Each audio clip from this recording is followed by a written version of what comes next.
everyone, it's Jay, and I'm back to talking. I haven't spoken in any of the videos for a while, but here we are.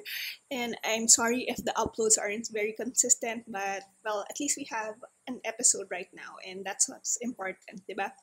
So this topic, topical steroid withdrawal, was requested by one of our subscribers, and since it was requested, I thought, unahin na natin since, requested nga. So let's just get right into it. Topical steroid withdrawal syndrome. What is it? So ito yung so there are three. I'll flash three definitions here, and I think these are the ones that really encapsulates what this is. So first, condition that can arise from the use of topical steroids to treat a skin problem such as eczema. So yeah. And then, basahin na muna natin lahat. And then, characterized by red, itchy, burning skin that can appear after ceasing topical steroid treatments or even between treatments. And third, it is the tolerance to topical steroid therapy, requiring more of the drug to be used to achieve the previous therapeutic benefit and causing the skin to rebound upon withdrawal. So, if you watch my steroid episode, I think doon ko yun sinabi na parang yun nga, na what happened to me, nagkaroon ako na steroid-induced eczema because hindi na siya, nag-develop ako ng tolerance to the steroids and pataas siya ng pataas pero hindi na siya masyadong nagre-respond.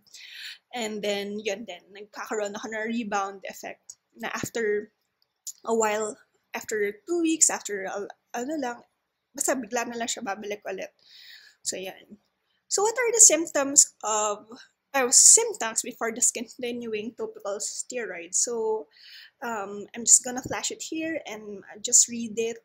For me, I guess yung ang rebound and then the failure to clear with usual course of treatment requiring a higher potency topical steroid to achieve progressively less clearing. That's what happened to me. So, But the other things I've also experienced, like burning, stinging, but I didn't associate it with TSW then. Kala ko para eczema lang talaga. So, And then, when TSW, ito yung mga symptoms. So, na-experience ko yung lahat. As in, lahat. So, I guess, ito yung part na isa-isahin ko na lang para to share with you my experience as well. Let's start. Skin flushing bright, red, resembling a sunburn. For me, actually, hindi lang siya resembling a sunburn, resembling a burn victim. Ganun siya kalala, ganun siya ka-red. Sobrang lala. Hindi ko siya ma-express in words. And then, actually, i-side comment ko na lang din na, I was looking for photos na baka pwedeng i-flash just to give you an idea how it looks, ganyan. Pero parang, hindi ko matagalan pagtingin ng mga photos kasi I went through it. Medyo, I think may trauma pa ako. Hindi ko na talaga kaya siyang tingnan. Kasi parang naka-flashback ako sa mga pinagdaanan ko dito. So, 2, visible and measurable flaking of skin appears to be snowing, for sure. As in, para akong reptile na nagbabalat, lahat ng pintahan ko nahuhulog na lang yung mga balat-balat ko. And sobrang kadiri siya na parang gigising ako tulog, diba? Tapos the next day, as in pwede kong yung sa bed, mahahawi ko talaga siya. Tapos parang pwede siyang mag-build ng isang parang maliit na mound ng puro skin lang. And sobrang kadiri. So anyway, tas oozing oxidate. Ito rin yung isa sa pinakaayaw ko nung time na yun. And pinakaayaw ko sa eczema in general, especially pag may malalang atake. Pero dun ko tong pinaka na experience nung topical steroid withdrawal, yung oozing. Yun yung pinakaayaw ko talaga kasi yung oozing it kept me at night kasi diba parang may basang feeling sa katawan mo. Di ako makatulog kasi parang may malamig, na may na sticky na whatever. So parang lagi akong nagpa-pat dry ng mukha ko kasi yung mukha ko nga lagi yung pinaka naapektuhan. So parang nag-ooze yung cheeks ko, yung sa may mata ko, as in may lumalabas na sticky fluid. So yun nga, ako ng dampi sa mukha ko para dry siya all throughout the night. And the thing is, hindi ko siya pwedeng iwan na lang sa mukha ko para, hindi ko iwan yung panyo sa mukha ko para absorb kagad. Kasi, since it's sticky, didikit siya pag natuyo. So, pag naiwan ko yung panyo ko sa mukha ko, sa pisngi ko, dikit siya. Dikit siya the next day. Kasi parang natuyo siya, yung stickiness natuyo between my face and yung sa handkerchief. Sobrang lala. Sobrang, yun yung pinaka-hitas ko. Isa sa pinaka-hitas ko, yung oozing. Tapos ito, skin cycling between oozing, swelling, burning, and flaking. Nako talaga, as in sobrang lahat yan sabay-sabay mararamdaman. Kaya nakakabaliw talaga actually mag-TSW. Ano pa masasabi ko dito? Oozing, swelling. Swelling, basically ako, nangyari sa akin yung swelling kasi madiin ako magkamot. So, may parts na namaga sa sobrang diin kong magkamot. Tapos noon, burning, ito rin hate na hate ko kasi ang hapdi ng mukha ko, ang hapdi ng buong katawan ko actually. Ang hapdi lang talaga. Wala na. I cannot emphasize it enough, ang hapdi. So yun. Tapos red sleeves, red sleeves, hindi siya masyadong applicable to me only because nga halos buong katawan ko naman na yung sobrang pula. So hindi siya limited sa sleeves part. Tapos, thermoregulation altered. Totoo din to. As in parang, hindi ko maintindihan kasi pag hindi ko binuksan yung fan, mainitan ako. Pero pag binuksan ko yung fan, nilalamig ako. As in, ganun ako for a while. Siguro 2 weeks akong ganun na parang hindi ko alam saan ko ba itatapat yung electric fan kasi pag napapawisan ako, nainitan ako. Tapos pag meron, nilalamig ako. Ang gulo talaga ng katawan ko nung time na to. Tapos then next, hypersensitivity of the skin to water, movement, moisturizer, fabrics, temperature, etc. I won't explain further. It is what it is. Ganyan nga. Hypersensitive sa lahat ng bagay. Then next, nerve pain, sometimes described as sparklers or zingers. Ito, hindi ko siya masyadong na-experience, but konti lang. But I think also because it was a factor na rin ako nun, raw vegan diet, all natural approach kasi sobra. So I think bagsak lang talaga yung katawan ko in general. So naapektuhan na rin yung nerves. Yan. Kaya may nerve pain. Tapos enlarged lymph nodes, I got this, not necessarily I think when TSW, pero during my eczema attacks from before. Merong mga lymph nodes ako sa may ear, sa may chin na medyo enlarged. Pero nothing serious that would cause concern. Parang medyo konting lump lang. Tapos itong edema, eye dryness, and irritation ako, isa pa yan. Kasi nga, yung mukha ko yung pinaka-napupunteriya pag lalo na nitong TSW, siya rin yung pinaka-apektado. So, yung eyes ko, nagkaroon din siya ng edema. So, edema is when there's an excessive fluid in some parts of your body.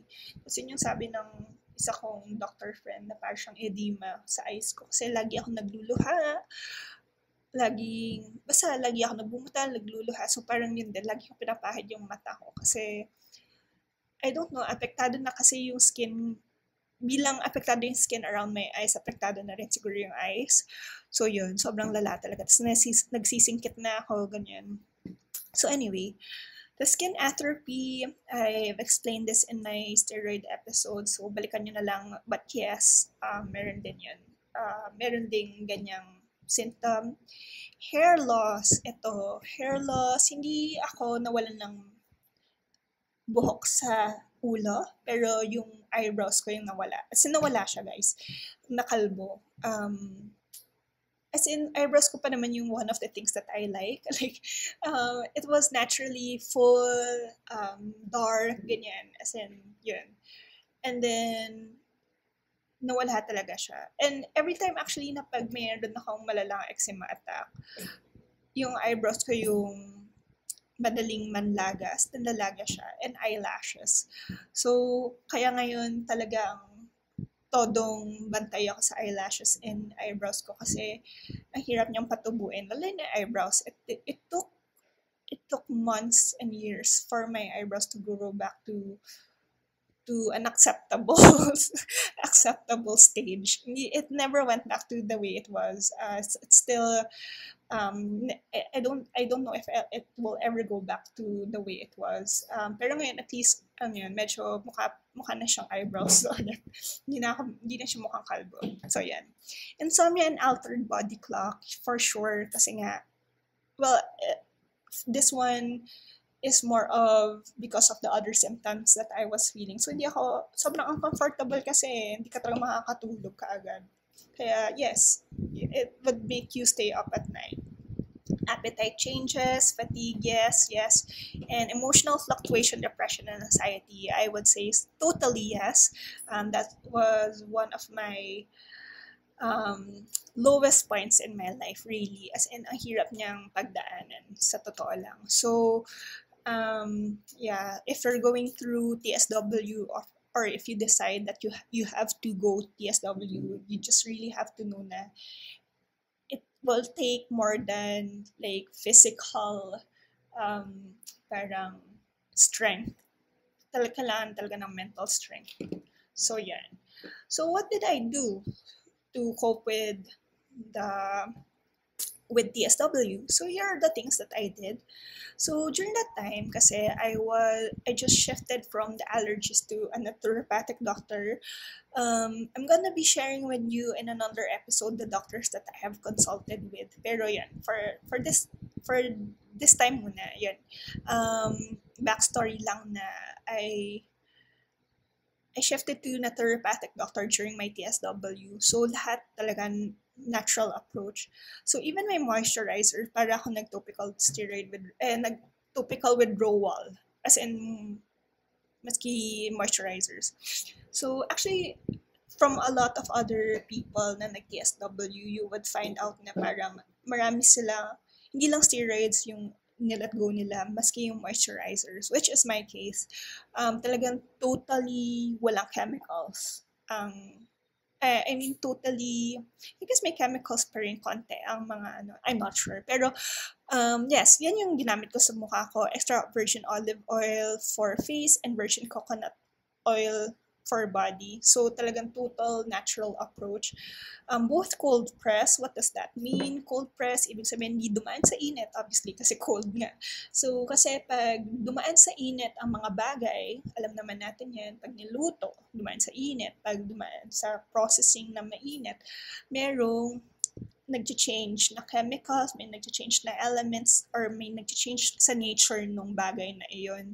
So, when we say cold press, hindi siya dumaan sa init, so it kind of makes its nature intact, hindi siya nagbago. Walang nabago sa kanya, kung ano may nutrition or kung ano man yung elements na nakakabuti sa kanya, na-keep niya at least, like the majority of it. So, yan. So, imagine nyo na lang, sobrang hapdi ng mukha ko, nag-ooze, nag-flake, lahat na. Ang hapdi, sabi ko na ba yun? Tapos na, ang lalagay ko sa mukha ko, olive oil, tapos virgin coconut oil sa katawan. This was really one of the most uncomfortable time of my life. Tapos yan. Okay, so bath. Ito, I got this from, dun sa website na I'll recommend to you later. So, ito, apple cider vinegar with mother. So, if you buy ACV, makikita nyo doon, since sa label may with mother, it means unrefined, unfiltered, so mas natural ulit. So, ayun, ACV kasi, I think it's common knowledge naman. It prevents infection. Ito din yung, diba, parang hinahalo ng iba sa water, tapos iniinom, ganyan. It's healthy kasi, ACV is healthy. Tapos virgin coconut oil and Epsom salt. So, itong lahat ng tatlong to, pinagsasama-sama ko, nalagay ko sa bath, tapos doon ako magbababad. Wala akong formula, wala akong like, isang cup, wala.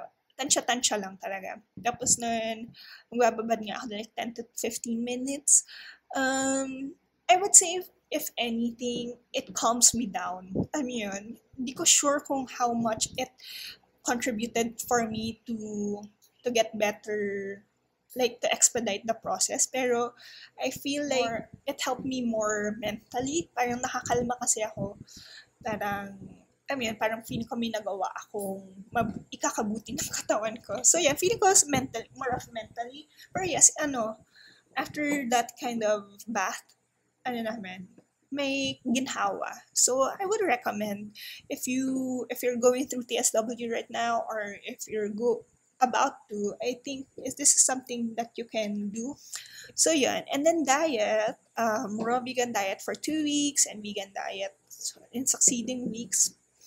And then mental care, like I said, mahirap itong pagdaanan. Kailangan nyo ipunin yung optimism nyo. Kasi mawawala talaga siyang lahat. Kasi maglalabasan talaga eh. Lalabas lahat ng toxic sa katawan nyo. Tapos ayun nga, lahat ng symptoms na yun, pagdadaanan nyo. So you have to really watch out for your psychological and mental health more, like, as much as you were watching out for your physical and your skin's health. So yun, for me, I've always loved reading books, and then, yeah, it was source of escape. And then watching funny movies, watching funny videos. And I think this is the time na sobrang nood ang Aussie Man reviews, tapos nood ang Bridesmaids, basta lahat na lang comedy kasi hindi, kailangan nyo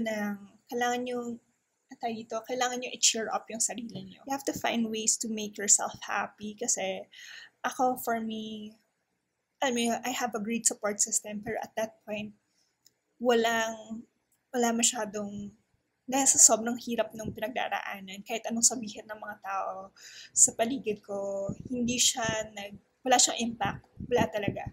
So yun, you just really have to find ways to keep yourself happy, kahit ang sobrang hirap. So yun. So what are my takeaways from this experience? So una sa lahat, iwasan na natin umabot tayo sa TSW. So like I said dun sa steroid episode, manage your steroid use. Do not be dependent on it and taper off. So, ayun, basta alalahanin nyo lang na ang paggamit ng steroid, hindi yan basta-basta pinapahid. Dapat nyo yan ay talagang carefully nyo ina-apply. And ako, personally, now, hindi talaga na ako, as much as I can, hindi ako topical steroids. And now that we are in quarantine, ako naka-work from home setup, tapos nun, minimal naman yung labas. So, pag meron akong flare-ups, pinapabayaan ko kasi wala namang makakita eh. So, parang babayaan ko siyang lumabas. Tapos, gagaling naman siya eh. So, hindi ko na siya pinapahidan. Kasi, ayoko siyang masanay. And our body can recover by itself if we just give it time. So that's what I give my body now. Alam mo yun, wala namang pressure to be like presentable or anything since I'm just at home. So I just give my body the time to breathe and time to recover from the flares. Yeah. So 2, let's say na wala na tayong magagawa, nandun na tayo. Let's just know that TSW is a very difficult approach. Some people, like the medical community, would think I will refer to topical steroid withdrawal as a syndrome, like as a sakit or an illness in itself. But for me, it is an approach. Kasi it's something na you have the power to do or not do naman. It's your choice. Na kung kwari, ang lala na, pwede ka pa naman mag-continue pa rin. Pwede ka mag-oral para mas matindi, diba? Mas mabilis. So, it is an approach talaga for me, which I chose to go through. And just make sure that when you go through the same thing, that a specialist or an expert is guiding you all through it. Kasi it is a very difficult process. And mawiwindang ka sa lahat ng pagdadaanan mo. And di mo alam kung lumalala ka ba o gumagaling kasi nga naglalabasan lahat. So yun. Basta just from my experience, ang sabi ko lang talaga, expect the worst. And I think it's not being pessimistic, it's just really a realistic advice. Kasi I think no one who went through TSW would say that it was a pleasurable experience. It's not. It's so not. It's the worst thing. It's one of the worst thing that a person could have possibly experience. I could tell you that. And ayun, so for that, number 3, mental and emotional fortitude is very critical and you should trust the process. Kasi nga, sobrang sakit niya physically, sobrang hindi ko tinitingnan yung sarili ko sa salamin nung time na yun kasi sobrang nalulungkot lang talaga ako. As in, sobrang lungkot, sobrang depressed ko, sobrang bagsak ng katawan ko. Kaya kailangan nyo talagang i-prepare yung sarili nyo, not just physically but mentally na ito ay isang matinding bagay na pagdadaanan. But you should trust the process na parang alam nyo na in the end, this is something that is good for you in the long term. Kasi ang steroid, short term lang yan. Pahid mo, magaling ka. Pero hindi siya nga nag-a-address ng root cause or hindi siya, in the end, pag masyado nga marami, ikaw yung talo. So in this process, although it's super hard, ikaw yung panalo in the end. You just really have to trust that in the end is something that is worth the journey. Ayun. So yun, I hope you all guys learned something from today. I would like to share this website from which I got much of the content here. I think all of the content here that I've shown you. Kasi ito yung website that I have also referred to when I went through it myself. So this is a very helpful website. It's called www.itsen.org. Itsen stands for International Topical Steroid Awareness Network. So ang daming information there. Even testimonials, ganyan. So, if you want to learn more, you just go there. I'll put the link down below as well. So, yeah, it's a very helpful website, very useful, very informative. So, yeah. So, if you're going through TSW right now, I wish you all the best. It's really hard, but I tell you, it's worth it.